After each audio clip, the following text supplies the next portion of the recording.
So మనం first complication treat చేస్తున్నామా, డిజీజ్ని ట్రీట్ చేస్తున్నామా, దాన్ని మొదలయ్యే ప్రీ డయాబెటిక్ అంటాం. ఫర్ ఎగ్జాంపుల్ డయాబెటీస్లో ప్రీ డయాబెటీస్ అయితే రివర్సల్ అనేది possible. We can bring the sugars down by managing all the pillars of life style.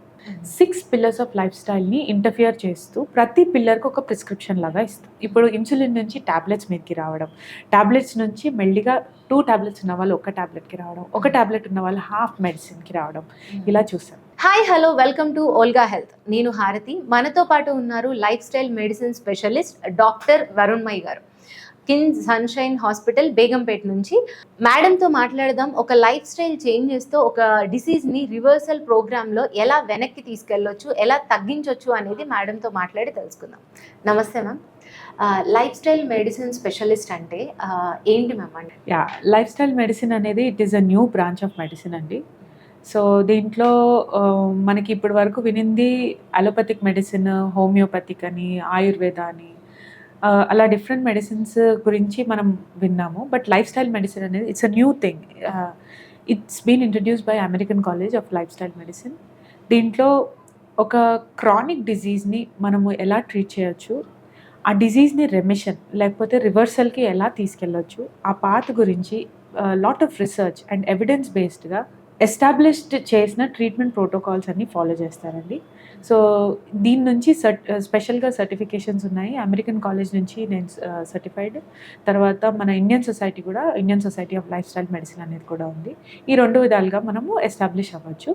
ఈ ప్రాక్టీస్ అనేది మెయిన్గా వచ్చేసి లైఫ్ స్టైల్ చేంజెస్ ద్వారా డిసీజ్ని కంట్రోల్ చేసుకునేది విధానం. ఓకే. అయితే ఇందులో మీరు అన్నట్లు డిసీజ్ రివర్సల్ ప్రోగ్రామ్ అంటే ఒకసారి ఒక బీపీనో లేకపోతే షుగరో ఏదో ఒకటి మనకు అటాక్ అయిన తర్వాత అంటే అది ఏ స్టేజ్ వరకు వెళ్ళిన తర్వాత మనం బ్యాక్ రివర్సల్ చేయడానికి కుదురుతుంది? So it will depend. For example అనండి, ఎనీ క్రానిక్ డిజీజ్ అనేది రివర్సల్ పాసిబుల్. కానీ ఎక్కడ వరకు పాసిబుల్ అనేది ఆ డిజీజ్ ఉన్న స్టేటస్ని బట్టి ఉంటుంది. సో ఎప్పుడు ఐడెంటిఫై చేసామనేది చాలా ఇంపార్టెంట్.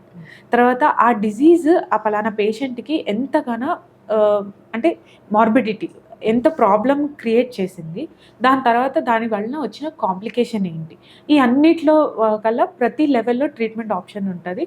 దాని నుంచి రిటర్న్ తీసుకురావడం అనేది ఇట్ ఈస్ పాసిబుల్. కానీ it will vary depending on the present problem. So మనం ఫస్ట్ కాంప్లికేషన్ ట్రీట్ చేస్తున్నామా, డిజీజ్ని ట్రీట్ చేస్తున్నామా, దాన్ని మొదలయ్యే ప్రీ డయాబెటిక్ అంటాం. ఫర్ ఎగ్జాంపుల్ డయాబెటీస్లో ప్రీ డయాబెటీస్ అయితే రివర్సల్ అనేది పాసిబుల్. డయాబెటిక్లో చాలా ఎక్కువ వెళ్ళిపోతే అంటే ఒక మనం చూస్తే 400 వరకు ఉంది డయాబెటీస్ అనేది కూడా వింటూ ఉంటాం చాలా మంది పేషెంట్స్కి. అలా అంత హ్యూజ్ స్టేజ్లో ఉన్నప్పుడు కూడా వెనక్కి తీసుకురావడం? ఎస్, 100% అండి. We can bring the sugars down by managing all the pillars of life style. ఇప్పుడు ఈ లైఫ్ స్టైల్ మెడిసిన్ ద్వారా ఈ ఇంటర్వెన్షన్స్ ఏవైతే ఉన్నాయో 6 పిల్లర్స్ ఆఫ్ లైఫ్ స్టైల్ని ఇంటర్ఫియర్ చేస్తూ ప్రతి పిల్లర్కి ఒక ప్రిస్క్రిప్షన్ లాగా ఇస్తాం. సో ఆ విధంగా మనము we can bring down everything. I have good patients within 3 months sugars అన్నీ నార్మల్ అయిపోయి, ఇది వరకు ఇన్సులిన్ యూస్ చేసేవాళ్ళు మెల్లిగా దాని రిక్వైర్మెంట్ తగ్గిపోవడం, ఇప్పుడు ఇన్సులిన్ నుంచి ట్యాబ్లెట్స్ మీదకి రావడం, ట్యాబ్లెట్స్ నుంచి మెల్లిగా 2 ట్యాబ్లెట్స్ ఉన్న వాళ్ళు 1 ట్యాబ్లెట్కి రావడం, 1 ట్యాబ్లెట్ ఉన్న వాళ్ళు హాఫ్ మెడిసిన్కి రావడం, ఇలా చూసాం. It's possible. Hi everyone, Nenu mi Vedika. Please subscribe to Volgo Health. Don't forget.